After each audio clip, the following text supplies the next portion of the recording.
So for the 4 by 4 by 4 inch cube, I'm going to measure 6 squares at 4.5 inches each.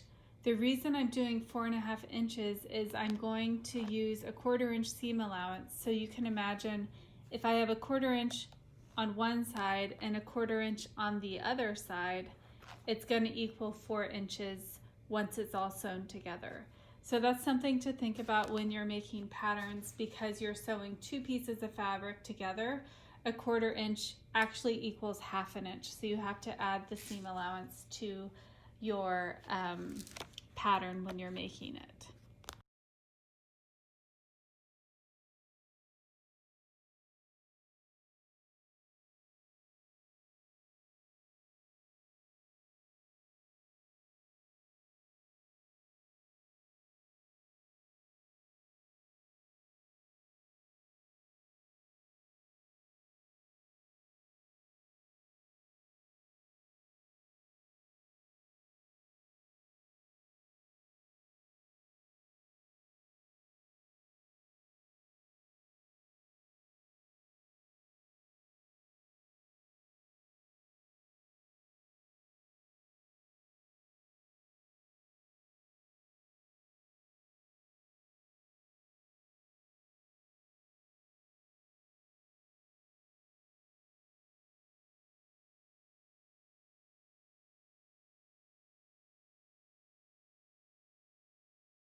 So I have two squares right sides together, and I'm going to mark into my seam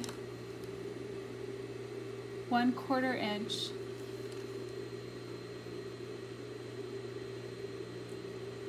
on both sides. So that's right where I'm going to start sewing. That way, as I sew the next seam, and I'm going to stop also before I get to 1/4 inch.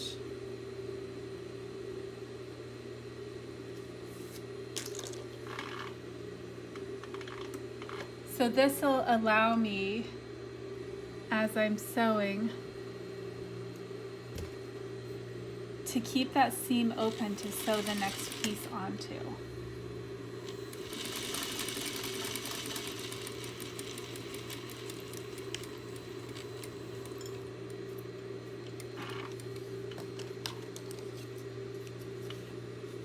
So you can see for the cube, the very edges right there, I have a 1/4 inch where I didn't sew. So now I need to open this up, and I'm going to take one more of my squares and I'm going to line it up along the edge there. And I'm placing, again, right sides together. And now I'll just sew one side. So I'm going to fold that down, the fabric down, out of the way so I can sew. I'm going to start right at a 1/4 inch, and I can just mark it right there. And I can double check it too with my ruler. So I make sure to put my needle right down into the fabric. Oops, I went back over. I can always just cut one stitch out if I have to.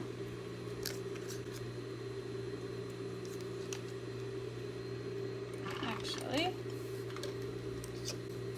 I'm going to go ahead and cut it out because this end here is longer than it needs to be.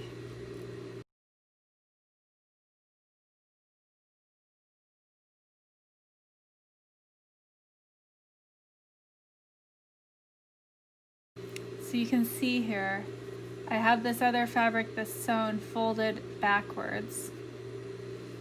And I'm just pretending that this is an actual square without another piece sewn to it. So I have right sides together, and I'm just going to sew down this line here. Before you start sewing, you want to mark where you can start and then again where you can end. So that's a 1/4 inch all the way around. And then I put my needle into that hole there, or the dot that I made, as a marker. And I want to make sure not to go backwards like I did last time over the bunch of fabric.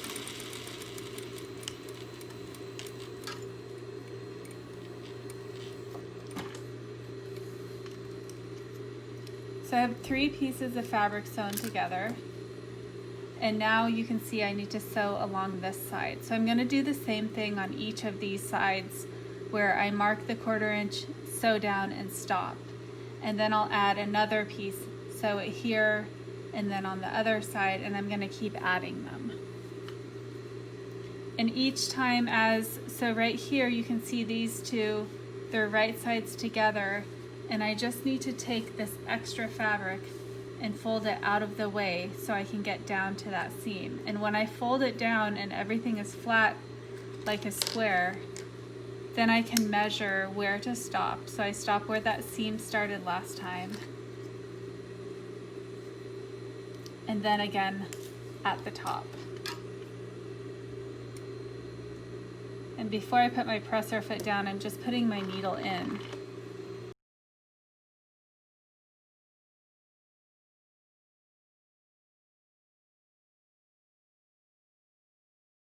And this one, when I went backwards, I did 1 stitch too much back, and so that closes up that seam for me. So I'm just going to cut it out. There we go. Now I have 3 sides together, and I'm going to add my 4th side. And I'm just going around to the next, and I make sure every time I'm sewing the right sides are together. I line it up.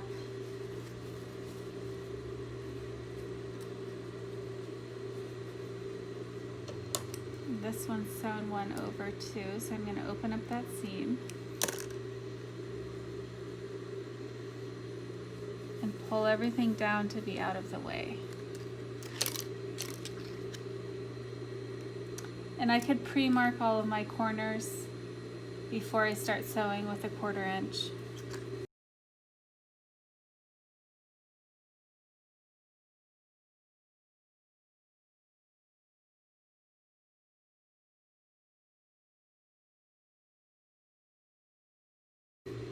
So it's the same all the way around. I want to make sure to pull that excess fabric out so I don't sew it all together.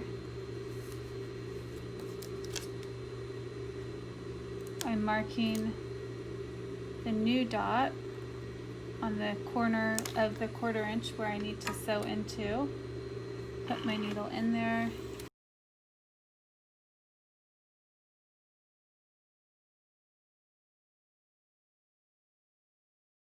So now I have 4 sides sewn together.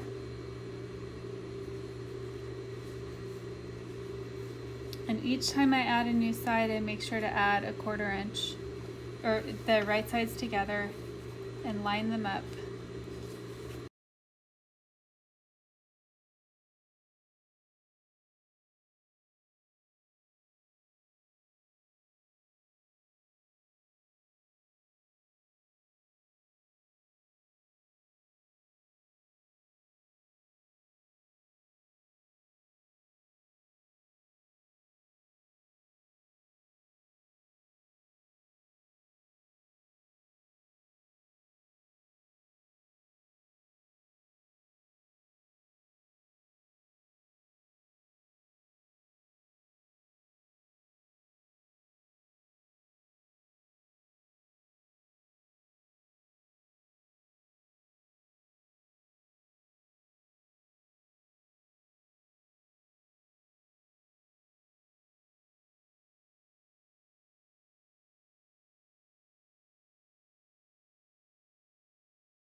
I have 5 sides sewn together,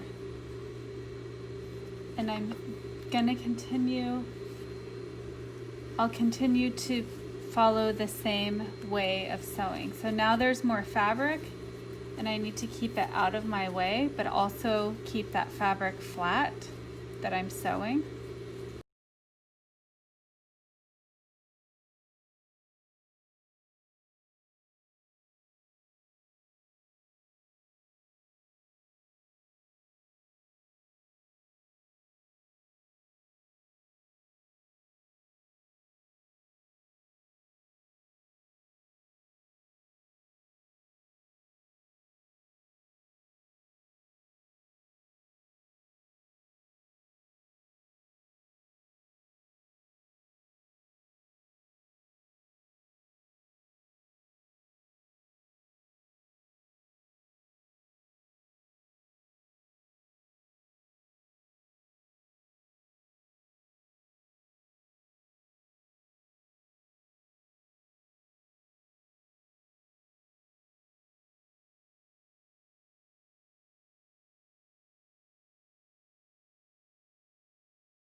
I have all 6 sides sewn together and I have one seam left to sew. I'm going to sew from one corner about 1 inch in and then from the other corner about 1 inch in, so I can hand sew the seam closed in the center. If I try to do that in the middle of, or on the corner of the cube, it's harder to get the seam to be really nice and flat. So just like the ball, I want to leave an opening.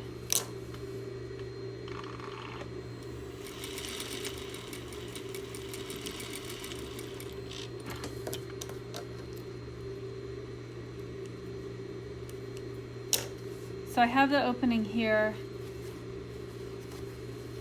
And before I right side out it, I'm going to go ahead and clip these corners here. So I've clipped it 45 degrees away, and you can see I have a little bit of space between the seam and then the clipping, and I'm going to clip it again. So what that does is it just reduces the amount of fabric in that corner. If I have too much fabric, it's going to be bulky and I can't get the point of the cube. When I clip this 45-degree angle, you can see that I'm taking the corners and folding them together so I have a flat piece of fabric and I can cut through all the layers at one time. That really prevents me from cutting another layer without knowing it and cutting a hole in the cube.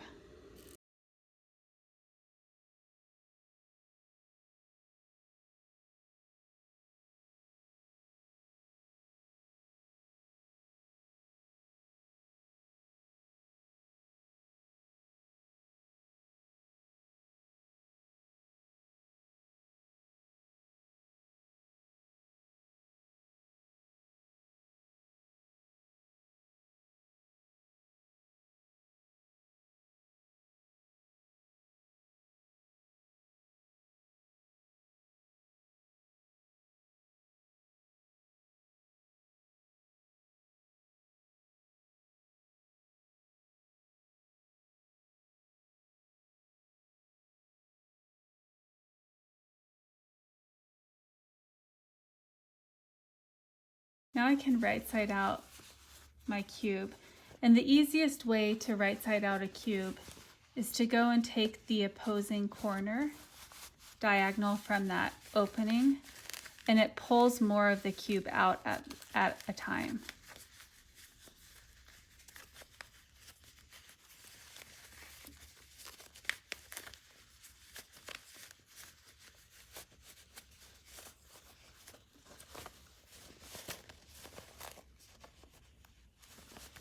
So now I'm going to check each one of my corners and make sure they're sewn together before I start stuffing it. And you can see I have one finger inside of the cube, and I can just go around and poke those corners out. And now, just like the ball, I'm gonna iron these two seams here after I stuff it and hand sew it up. So I'm fluffing up my stuffing before I put it into my cube. And if you don't want your cube stuffed, you can just sew it up and have it be a fabric form. Even if you're using a thinner fabric, you can see how it reacts to the shape without being stuffed. And if you've already cut your fabric and you didn't account for the seam allowance, go ahead and just sew up your cube.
So with the cube, I'm gonna make sure after it's mostly stuffed, I go ahead and really push the stuffing down into those corners because they don't get stuffed very well just by stuffing it. So once I push it down, you can see I need more stuffing. I'm gonna keep stuffing.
So to sew this up,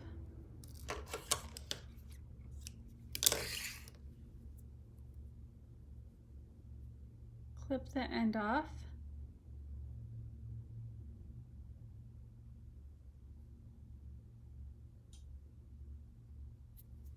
Then I thread my needle, and I'm just folding that thread in half. To tie a knot on the end of my needle, you can see I have the end there. If I squeeze it between my fingers and roll outwards to the left, pinch it and pull, do you see how easy that knot is to make? So roll, so that rolls over a couple times, when I pinch it and pull, the knot automatically comes on. It's a tip I learned from a professor in undergraduate school that has saved me a lot of time. So I've ironed these in, so I right 1/4 inch, I ironed this one and that one. And now I'm going to go into that seam a little further back so I can hide the knot. So I go right where that thread is coming out already. And I'm going to do the same stitch that I did before, where I just go straight down and over. I did this stitch with the ball. Straight up.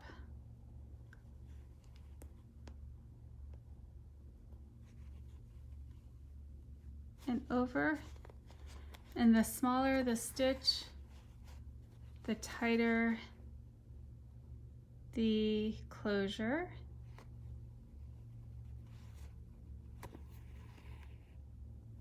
And I'm not going to pull it tight for just a second to show you. So it goes straight to the left and then straight down. And then again straight to the left.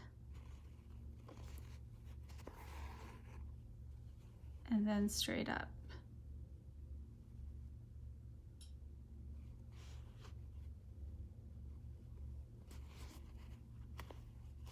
And after I do several stitches, I just pull it and it's taut. And I just was stretching the seam out a little bit because it was puckering where I pulled it too tight. And so you can see how that seam looks so much better now. And if I wanted to right now, I could stuff the cube even more.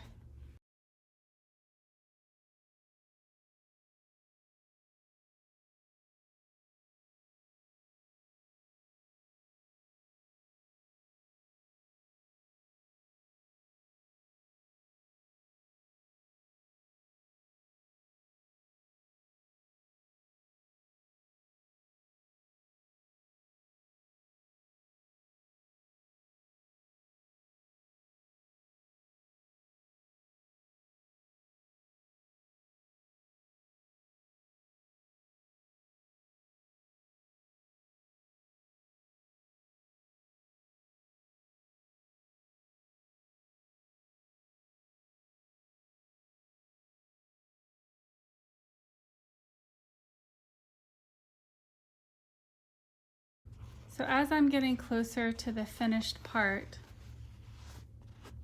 I'm just going to pinch those seams together so I can really make sure to go straight up and over.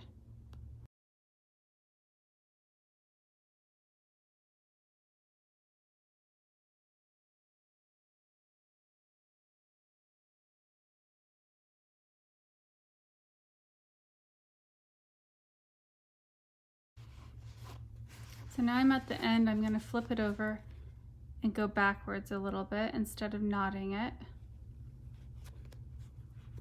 And I want to make sure those stitches are in between the stitches I've done already.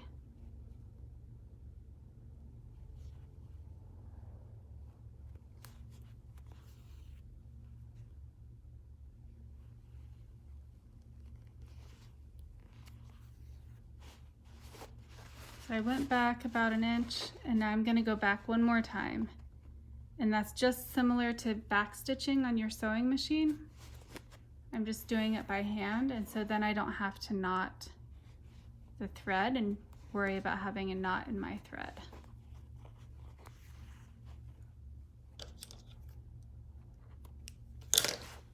And there we go. I have a finished cube.